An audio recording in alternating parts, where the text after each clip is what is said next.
ഉണ്ടായിരുന്നു. പിന്നെ ഞാൻ നോമ്പെടുക്കാൻ തുടങ്ങിയിട്ട് ഒരു 6 വർഷമായി. നോമ്പ് മുറിക്കുന്ന സമയമൊക്കെ ബാങ്ക് കൊടുക്കുന്ന സമയത്ത് തന്നെ ബാങ്ക് കൊടുക്കുന്ന സമയത്ത് നോമ്പ് പറക്കുന്ന സമയത്ത് ഞാൻ വെള്ളമൊക്കെ കൊണ്ടാറുണ്ട്. ബസ്സിൽ നിന്നൊക്കെ നോമ്പ് പറക്കും. പിന്നെ നോമ്പ് അത്താഴത്തിന്റെ സമയത്ത് തന്നെ 5 മണിക്ക് എണീറ്റ് അത്താഴം കഴിക്കും. നെയ്യത്ത് വെക്കേണ്ടത് അതിന്റേതായ രീതിക്ക് അങ്ങനെ വീട്ടിലൊക്കെ സപ്പോർട്ടാണോ? വീട്ടിൽ കുഴപ്പമൊന്നുമില്ല. എന്റെ മോളിപ്പോ നോമ്പെടുക്കുന്നുണ്ട്. അവള് മെഡിക്കൽ കോളേജിലാണ് വർക്ക് ചെയ്യുന്നത്. അവളിപ്പോ വന്നിട്ടുണ്ട്. അവളിപ്പോ നോമ്പിലാണ് നോമ്പെടുക്കുന്നുണ്ട്.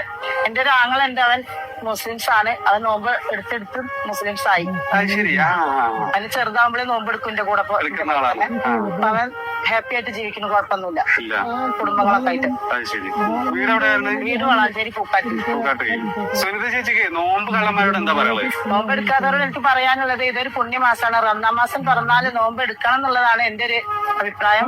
നോമ്പെടുത്താൽ നല്ലതാണ്, ശരീരത്തിന് നല്ലതാണ്, ഹെൽത്തിയാണ്, കുഴപ്പമൊന്നുമില്ല. ഇങ്ങനെ അവിടെ ഇവിടെ